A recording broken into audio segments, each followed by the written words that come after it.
Mon dieu, les cheveux en ce moment, c'est une catastrophe. My god. Mais bon, tout le monde dans le même état, n'est-ce pas? J'ai mon petit thé avec moi.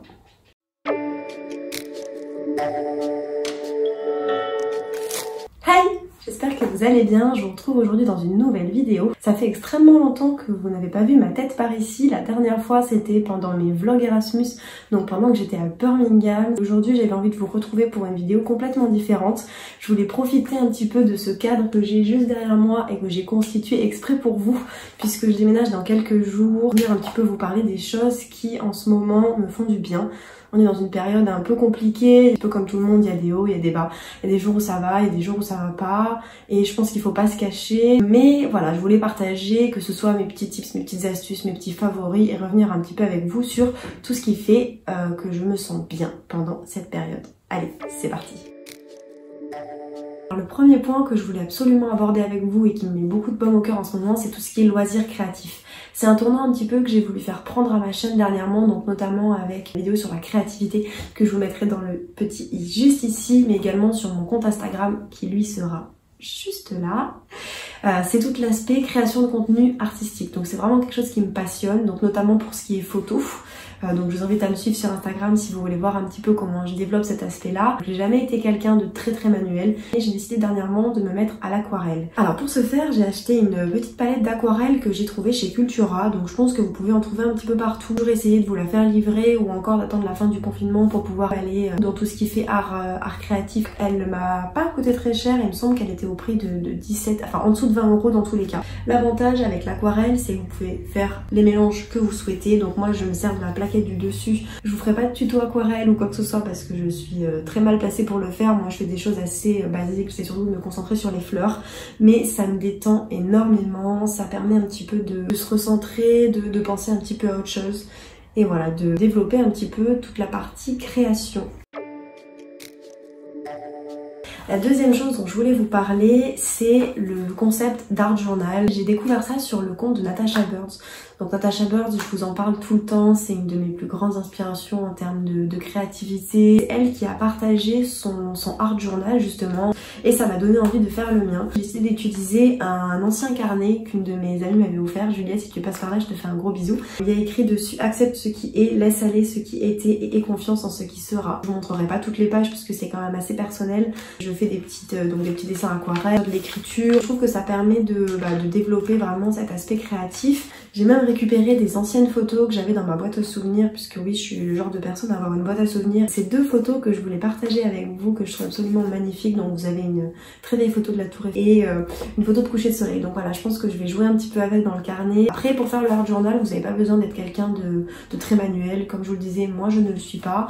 Donc ça peut être de l'écriture, ça peut être des collages, ça peut être de l'aquarelle, un peu tout ce qui vous passe par la tête. Donc pas forcément besoin d'attendre que le confinement soit terminé. Faites avec ce que vous avez chez vous. J'ai également pas mal de petits masking tape, ça se trouve en papeterie, vous pouvez trouver ça un petit peu partout. La troisième chose dont je voulais vous parler et qui va de pair, c'est le yoga et la méditation. J'en ai déjà un petit peu parlé sur mon Instagram, j'ai toujours été plutôt intéressée par tout ce qui est développement personnel, yoga, méditation. J'en fais déjà depuis un petit moment, mais c'est vrai que j'ai jamais été très régulière à ce sujet. Avec le quotidien un petit peu qui nous emporte, on prend pas forcément le temps de le faire et pourtant je me suis rendu compte que c'était dans ces moments-là qu'on avait le plus besoin. C'est-à-dire qu'on a envie de faire du yoga et de la méditation quand on a le temps, quand on se sent bien, alors que c'est tout l'inverse. C'est vraiment pendant les moments où on se sent pas forcément bien qu'il faut prendre le temps de faire ce genre de choses. Alors c'est vrai que moi je suis assez ouverte à ce sujet, mais si vous n'êtes pas familier avec le yoga et la méditation, je vous invite à vous renseigner un petit peu davantage, puisque c'est vrai que c'est une pratique où il y a pas mal d'idées reçues. On pense que c'est réservé à une certaine catégorie de personnes, alors je pense qu'encore une fois, tout comme les loisirs créatifs, n'importe qui peut faire du yoga et de la méditation. Il n'y a pas besoin d'être souple pour faire du yoga. Moi je ne suis pas particulièrement, mais ça ne m'empêche pas d'en faire, donc voilà, ça se travaille. J'ai fait une catégorie également sur mon Instagram par rapport à un retour donc d'expérience yoga. N'hésitez pas à la lire si ça vous intéresse, mais moi c'est vraiment quelque chose qui en ce moment me fait du bien. Je ne suis pas confinée seule, donc je suis restée un moment confinée donc avec ma famille. J'ai eu besoin de ce temps pour moi et le yoga et la méditation, c'était les seuls moments où je pouvais être seule avec moi-même. J'ai fait un défi yoga de 30 jours donc sur la chaîne de Yoga with Adrienne qui est une chaîne en anglais, et donc j'ai fait son défi 30 jours home. et ça m'a vraiment beaucoup plu. Ça me permet de me recentrer, il y a vraiment beaucoup de choses que j'ai appris pendant ce défi. Encore une fois, pas besoin d'avoir beaucoup d'accessoires. Moi j'ai un tapis tout simple qui vient de chez Decathlon. Pour tout ce qui est méditation, il vous suffit simplement voilà, d'être sur une chaise, d'être assis par terre, d'être en tailleur, d'être couché, vous vous mettez vraiment comme vous le souhaitez, peu importe. Donc voilà, c'est des choses qui sont assez accessibles. Vous avez des applications, moi j'avais Headspace, mais qui me semble est payante. Vous avez Petit Bambou également, ou encore il y a énormément de vidéos YouTube qui sont disponibles. Après, à vous de trouver ce qui vous intéresse. Moi je sais que la chaîne de Yoga with Adrienne, elle fait et du yoga et de la méditation. C'est même des séances de yoga plutôt méditatives, puisque sur les 30 minutes, il y a au moins 10 minutes de méditation. Donc c'est à vous de trouver votre équilibre. Pour mon 4e point, il me semble que c'est le 4e, oui, bon, on va dire le 4e, je voulais vous parler un petit peu lecture. Je suis quelqu'un qui adore la lecture, mais qui prend... Je suis quelqu'un qui adore la lecture mais qui ne prend jamais le temps de le faire. C'est-à-dire que je peux passer des heures à me promener dans une bibliothèque, à acheter des livres et je ne prends jamais le temps de les lire. Donc là je me suis dit que le confinement c'était vraiment le moment idéal pour revenir un petit peu sur mes lectures et j'avais attaqué celui-là. Donc qui est La Servante écarlate de Margaret Atwood. C'est un livre qui a été écrit en 1975 si je ne dis pas de bêtises. Il n'est pas tout jeune, je l'ai vu sur la chaîne de Camille Talks. C'est le livre donc avec la série qui a été adaptée, donc The Handmaid's Tale. Je suis pas très forte pour vous expliquer, je vous mettrai une petite photo là du résumé, ça sera peut-être un petit peu plus simple pour que vous puissiez comprendre, mais c'est une dystopie qui pourrait totalement arriver de nos jours. Alors je ne l'ai pas encore terminé, mais c'est celui que je suis en train de lire actuellement. Pour l'instant j'ai eu un petit peu de mal à me mettre dedans, j'en suis à peu près à la moitié et je le trouve un petit peu long sur le début, mais le sujet de ce livre m'intéresse tellement, je le trouve tellement vrai que j'ai vraiment envie de me battre jusqu'au bout. Je pense que c'est vraiment un bon livre. Après il y a beaucoup de descriptions, donc c'est à voir un petit peu en fonction de ce qui vous intéresse. Si vous êtes déjà pas vraiment amateur ou amatrice de livres, c'est vrai que ça peut être un petit peu compliqué. Je vous ferai un retour plus détaillé sur Instagram quand je l'aurai fini. Et enfin, pour les livres, je voulais vous parler de celui-ci, le livre Inspiration de Natasha Burns. Donc contrairement à celui que je vous ai présenté avant, c'est un livre qui est beaucoup plus illustré. Lui non plus, je l'ai pas terminé, je prends le temps de le savourer. Mais pour tous ceux qui sont à la recherche d'inspiration, je vous conseille vraiment ce livre, il est magnifique. Il y a des images qui sont absolument dingues, le travail de Natasha est incroyable. On va passer maintenant à l'aspect un peu plus numérique. Fini la lecture et le loisir créatif, je voulais absolument vous parler de podcast et de musique. Pour tout ce qui est podcast, moi je trouve que c'est très instructif. Ça dépend de ce que vous écoutez bien évidemment, mais généralement ça peut être des retours d'expérience. Vous avez de la culture générale et vous avez tous les sujets divers et variés. Donc je pense que vous pouvez totalement trouver un sujet qui vous intéresse. J'écoute notamment le podcast Bliss qui parle d'histoire de maternité. J'écoute également le podcast de My Better Self, donc sur Instagram, Louise Aubery, qui réalise Power, où elle interview des personnes complètement différentes sur des sujets, sur leur parcours, sur leur réussite, sur leurs faiblesses. J'aime beaucoup également, j'ai perdu le nom, c'est le podcast Transfert. Si vous êtes abonné à ma newsletter, encore une fois si ce n'est pas le cas, je vous mettrai le lien dans la description. C'est également un retour d'expérience. Généralement le sujet n'est pas écrit dans le titre, ce que je trouve plutôt intéressant puisque du coup on ne sait pas ce qu'on va écouter et on n'est pas fermé à ce qu'on va entendre. Donc j'ai écouté des podcasts d'histoire d'adoption, une personne qui était devenue moine. Je voulais réaliser un article sur le sujet avec mes podcasts favoris. Là je vous en ai cité quelques-uns déjà, mais je pourrais vous faire une liste un petit peu plus exhaustive sur le blog. Et concernant la musique, en ce moment je suis très musique instrumentale, je suis un petit peu plus relaxante. Le plus gros coup de cœur que j'ai eu dernièrement, c'est Oracles. Si vous avez une plateforme comme Deezer, Spotify ou encore juste sur YouTube, je vous invite à aller écouter l'album Orchestra, il est vraiment incroyable. Moi il m'a beaucoup touchée. Oui, alors je joue avec mon petit stylo depuis tout à l'heure, je dois vous embêter. Je sais même plus ce que je disais, j'en étais où?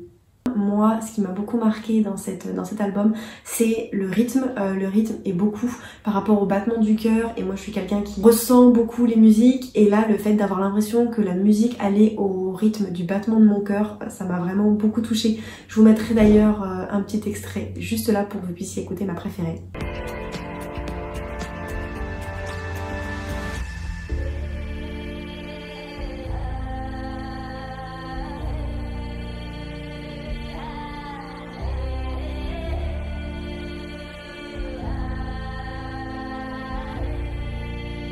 Et la deuxième musique dont je voulais vous parler, là cette fois c'est pas un groupe, c'est, je l'ai noté puisque le nom est un petit peu compliqué, donc l'artiste c'est Shaky Graves et donc le titre de la musique c'est House of Winston. Je l'ai découvert sur la chaîne de Yoga with Adrienne puisque c'est son intro et elle donne de me relaxer, de me détendre.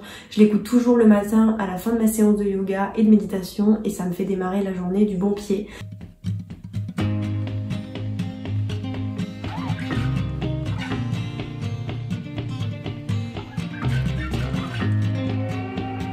Voilà, c'est également un conseil que je voulais vous partager, donc que ce soit pour les podcasts ou pour la musique, c'est vraiment de trouver des choses qui vous mettent de bonne humeur. Ça fatigue de parler, hein. Ah, il est froid. Vous vous rendez pas compte parce que la vidéo dure très peu longtemps, mais moi ça fait déjà au moins 45 minutes que j'y suis. Pour mon point suivant, je voulais vous parler de la règle des 5. Qu'est-ce que c'est? C'est ne pas passer plus de 5 minutes sur quelque chose qui ne sera plus important dans 5 ans. Alors, dit comme ça, c'est assez facile. Moi, c'est quelque chose que j'ai beaucoup de mal à appliquer. Mais c'est quelque chose que j'essaie de mettre en pratique au quotidien. C'est-à-dire que toutes les choses qui seront complètement futiles dans 5 ans, ce n'est pas la peine d'y passer plus de 5 minutes. Essayez vraiment de vous vider de toutes les choses inutiles, futiles, où vous prenez la tête pour rien. Oui, c'est bien moi qui dis ça. Pour tous ceux qui me connaissent, vous savez que je suis la number one en question de se prendre la tête pour rien. Mais donc, fais ce que je dis, pas ce que je fais. Autre chose que je voulais vous partager, c'est l'écriture ou les citations. Moi j'adore ça, comme vous pouvez le voir dans mon background, il n'y a que ça. Vous avez une petite citation juste là qui dit « Living without a name is like sailing without a compass », ce qui veut dire vivre sans but, c'est comme être en mer sans compas. On dit compas? Est-ce qu'on dit compas? Oui, c'est un compas. Hein. J'ai également ma petite tasse. Il y a beaucoup de citations en anglais. Hein. Bon, encore une fois, si vous me connaissez, vous savez que l'anglais c'est très important pour moi.